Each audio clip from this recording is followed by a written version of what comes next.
God. Oh, hold on. Hold on. Get the good lighting. Get the good lighting.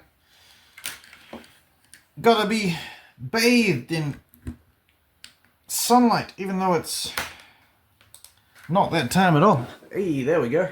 Alright, let's put you over there and back you off a little bit. Christ, on a bike that's very, very, very bright. There we go. Cute light. Hey, what do you reckon? There we are. Sun-kissed. Beautiful. Hello! It's Alistair. Come here to join you. This is actually like the third time I've recorded this. My low-effort hobby stuff immediately turns into high-effort because I just ramble. But today, we're talking about bubbles. I did try to do this while pouring silicone. This is still wet. So there's a mold in the pot, which is what we're going to talk about. Hold on, don't let me get distracted. Bubbles, molds, silicone, resin. Where do my bubbles come from? Why do I have bubbles? Bubbles suck. Bubbles are awful. You get bubbles all the time. So, I've broken these down into 3 categories. There are mechanical bubbles, chemical bubbles, and then what I'm going to call voids. And we're going to talk about where each 3 come from, how to avoid them, and what you can do. So, first things first, bubbles stemming from silicone. And also voids stemming from silicone. You need to make your mold right. Yeah, very useful. Video ends there. What I mean by make your mold right, you need to ensure that there are no points in your model that are going to catch a bubble between where they are in the model and the exit. There needs to be ways for air to escape from like every downward point in your model that, air needs to get out of. Whether you need to do that by clever sculpting, which, we can show, not clever sculpting, I'm going to show my own shit. Whether you can do that by clever sculpting, whether you do that by sprues, that's up to you, but you need to avoid that. So, that's step number 1. Make your model castable. I will demonstrate that with... I don't have anything with a sprue on it at the moment. That's irritating. I might need to cast something in order to talk about that. Yeah, we'll save that one for later and I'll talk about it. But then we're going to talk about bubbles via the method of your silicone pour. So, stir in silicone. Every time I get a paddle pop stick, which is what I use to stir my silicone because I'm cheap, and I swizzle it around in my silicone, all the air that is in the wood grain is transferred into my silicone, gets picked up, gets pulled off, becomes a little bubble in my thing of silicone. Every time this breaks and then re-enters, it introduces air. I fold air into it. Every time I scrape the edges of the cup, I reintroduce air into the system. So, how do I avoid this? How do I get rid of this air that I've introduced into the system? I can vacuum my silicone if I have spent the money on a vacuum pump and vacuum chamber. I have not. I can get smooth silicone stirring sticks. I can do a better job of stirring on a slower method with a nice figure 8, scraping the sides very carefully. That can work as well. I can pour from nice and high with a thin stream. All these are the standard procedures, and I can pour on the edge of my model and let the silicone roll over the side of it. So I've got tons of footage of that, so hopefully we'll insert a piece of footage of me pouring high and off to the side and it rolling over my model. If I dump my silicone fast as I can straight on, all the air that was in there, all the air that was in the cup, all the air that's against the model, that gets blomped onto by the silicone, gets trapped in there. You end up with a bubble against your model, and this bubble will become a little wart, which I'm going to show you, because I'm going to change the angles, and we're going to talk about what happens when you don't vacuum and or pressure pot your silicone. So, here we are recording against my work in progress board. We have a very nice model of a pumpkin knight. We have a pretty nice model of a pumpkin knight. And then we have a warty model of a pumpkin knight. I'm going to talk about the differences. So, pressure pot when I poured the resin. Yes. Pressure pot when I poured the resin. Yes. Pressure pot when I poured the resin. No. How can we tell? Well, smart mold making upon Alistair's part. Not necessarily smart sculpting, but in most of the places, there's no line apart from this corner right here, which was sprued. I'm going to angle my light differently.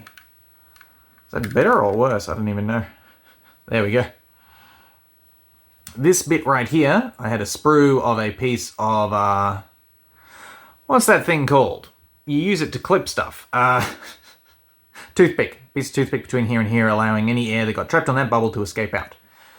Now, didn't work 100%. You can see a little tiny bubble on the bottom of this here, and another little tiny bubble here, and then a little one here, and a little one here.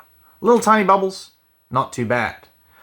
I changed over, oh no, and I got one around this corner here, just where it got caught right in that corner when it was poured in.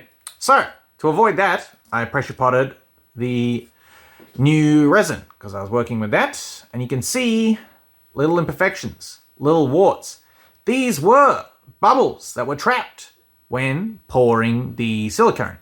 But due to the surface tension of the resin against the silicone, it couldn't flow into these little voids here. You can see them particularly bad in the chainmail. Couldn't flow in there. And there's usually quite a big one in the eye, but I already gouged that out. Can't flow in there. So I had to redo that mold, and I pressure potted the silicone when I poured it. And here you can see there are none. There's the teeny tiniest little bubble there and there, but those are disguised by the scratches that I put in it. It doesn't have that anymore because I forgot to mold it. But yeah, there are none bubbles. Bubble free. Due to the nature of the mold and whatever else, I don't have to worry about catching bubbles on this guy when he gets poured. He just comes out nice if I use the pressure pot. So that's silicone. How you can avoid bubbles being created by how you pour your silicone. So let's say you've made your mold correctly, you've not necessarily sprayed everything correctly, we're talking about it later, but you've done everything else right. Your model now, you're at the mercy of how you pour your resin. So we'll talk about chemical ways that bubbles can be introduced.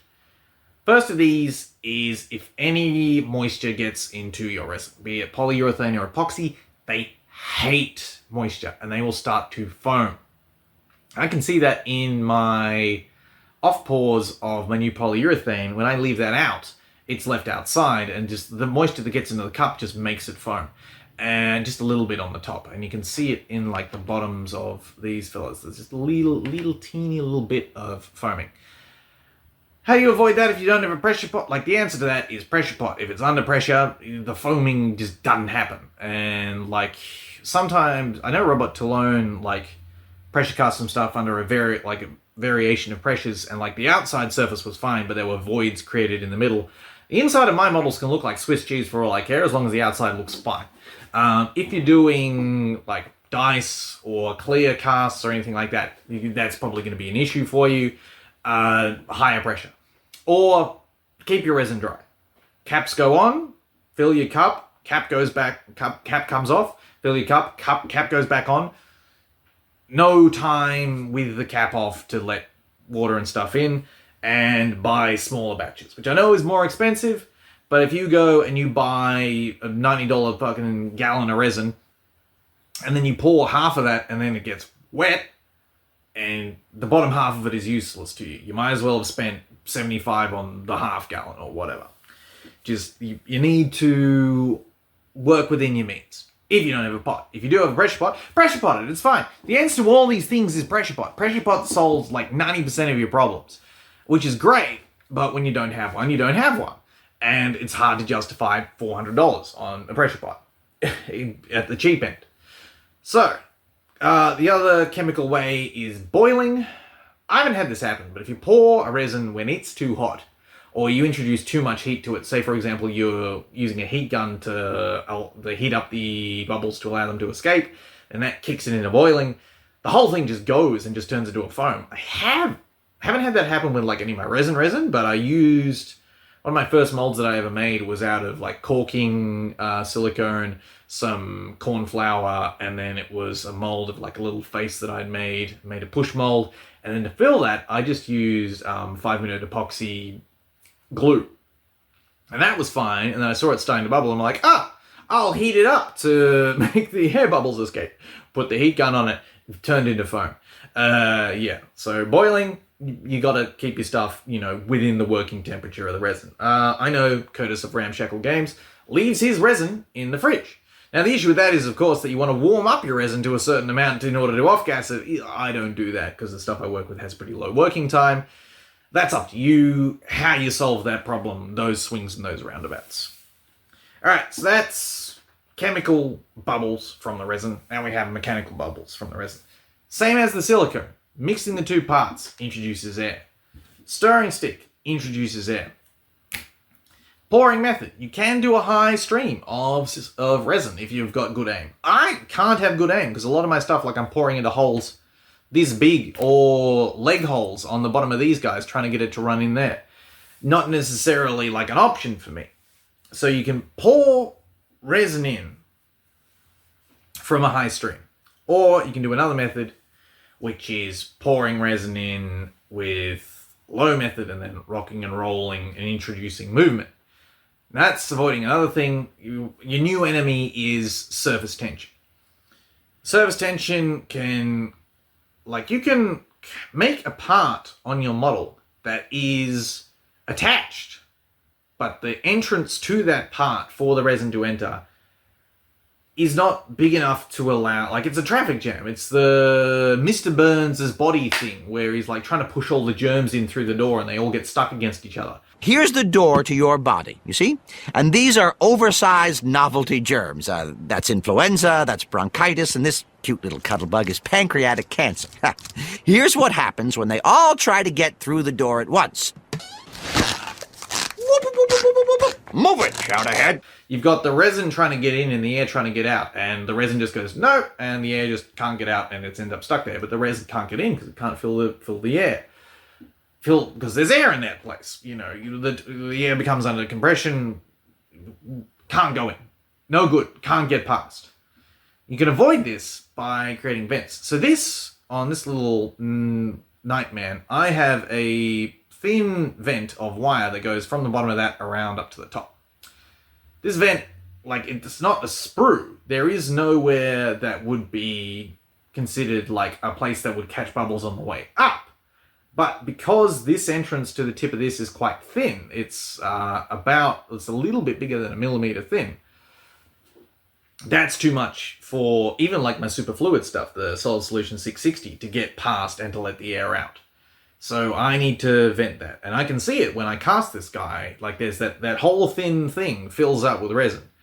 I found that out with the original Grime Knight. I cast him with a piece of GW sprue in there. I think you've seen footage of that.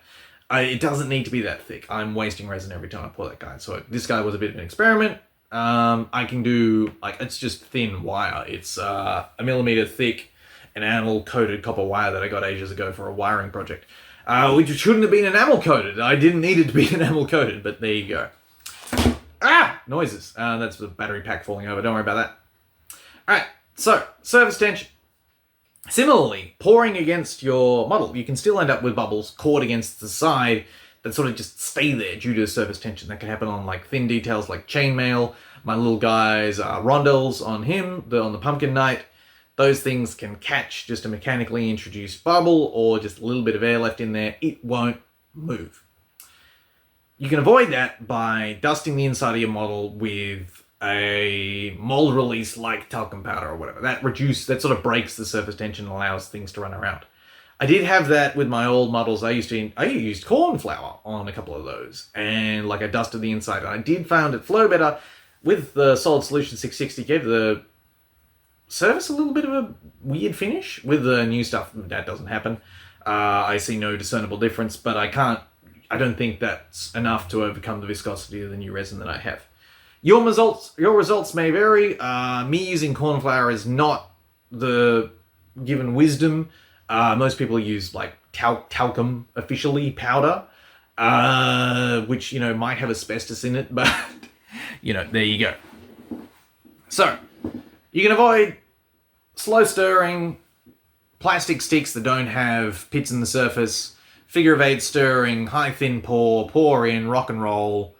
Burp your mold to dislodge any big bubbles. There you go. That brings us to our final thing, which is voids. Now, voids can come even if you've sprued the bottle correctly, if you pour it wrong, you can keep a void in there. So let's think about not that pumpkin night, but the other one. Hold on. Gonna go get here's one I prepared earlier. Alrighty, so here we go with, this is a new pumpkin night sort of chassis that I'm gonna build on. Haven't used the other one more than once yet. I've got one guy like half sculpted there that I need to finish. But anyway, he pours like this. Now if I just dump the resin on top here, rather than pouring in one leg hole, I can trap a bubble in one of the two legs. Now, and resulting in like a void where the air can't get out this way and it can't get out that way.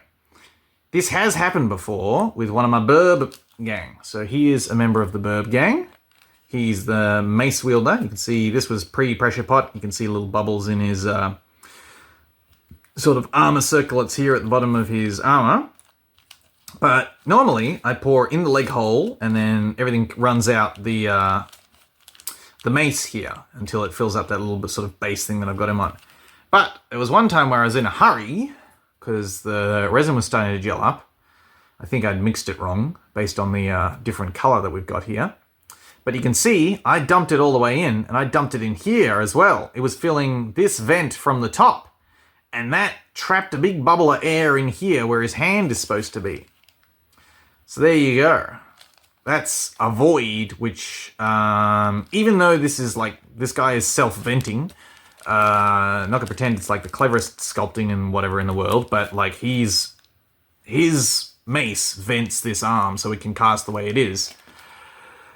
Because I poured it wrong, shit didn't happen the way it was supposed to happen. Oh, we're recording. Okay, whatever. So, that's where our bubbles can come from. Now, you can mitigate a lot of these with the exception of like major voids with a pressure pot. However, I believe with each individual issue, I've discussed how to prevent that particular bubble from forming, or at least how to, be mindful of it at the time. The last thing that is there is sculpting in order to be castable. Now, this is a bit more of a subject that I need to think about properly before I just blurb at you, and then like spruing a model in order that it's castable. There are people who are significantly better at this than me. I'm definitely over spruing in terms of like the thickness of what I'm using to sprue. I'm working on that as we speak with that little skelly man. I think I've got that, pretty nice. The previous one was, I wasn't pressure potting, so like I was like, I need a big thing so that the stuff can get out, so that the surface tension isn't going to cause me an issue. Now the surface tension isn't causing me an issue, like I'm not having air getting trapped, and the pressure's moving the air around forming, which is nice to have, but not lit properly. There we go. Might not be something that you have. It is a luxury having a pressure pot, and I'm lucky that I didn't have to pay for it. Conveniently, my girlfriend had a dice habit before I came along and started using all this stuff. So, mitigate your bubbles by mixing your silicone slowly with a nice decent stirring stick, pouring from on high, making sure not to drape the model as demonstrated in the footage, casting that silicone, either vacuuming or pressure potting if that's available. If it's not, really high pour, like as high as you can, a thin stream as possible and as low viscosity of silicone as you can get your hands on. Then, onto resin. Again, no pot, low viscosity as you can get your hands on. Break that surface tension with sort of a mold release of the talcum powdery form. I don't know about like the spray-on stuff. I feel like that's more for protecting the mold than it is for breaking surface tension, but your results may vary. Pour half, rock and roll, move it around, break that surface tension, get the resin into areas that it normally wouldn't be. You can pre-paint with resin, but I haven't found success with that. Like I have tried to like dollop resin down into spots that don't flow before. Hasn't worked for me, may work for you. Yeah, vibrating my camera. From that, so after that, rock and rolling, you can split your mold open too and pour in there and then hope it gets in. I don't like doing that because I find it messy as fuck. Pour, rock and roll, slow pour in one hole, let air escape out another. That's about it that you can do to avoid bubbles without a pot. I'm not perfect. I don't get perfect casts without a pot. I have gotten, passable ones, but now that is no longer the option because I've seen the light of. I'm at the other side of pressure potting, and so it's like, oh god, I got to keep doing this now. It does take a bit more time, but that's life. This is, what I want with. I want these to be saleable objects rather than just for me. Just for you, like catching a bubble on the edge of a piece of armor or whatever else, you can patch that up easily or you can ignore it and it can be battle damage. That's up to you. As for sculpting castable objects, that's going to be the next video. I believe I covered it a little bit in terms of the original 50-minute fucking epic that was how to sculpt molten cast when you can't sculpt molten cast, but we'll work on that one later. See you for the next one of these things. Bye. Subscribe, comment, all that shit.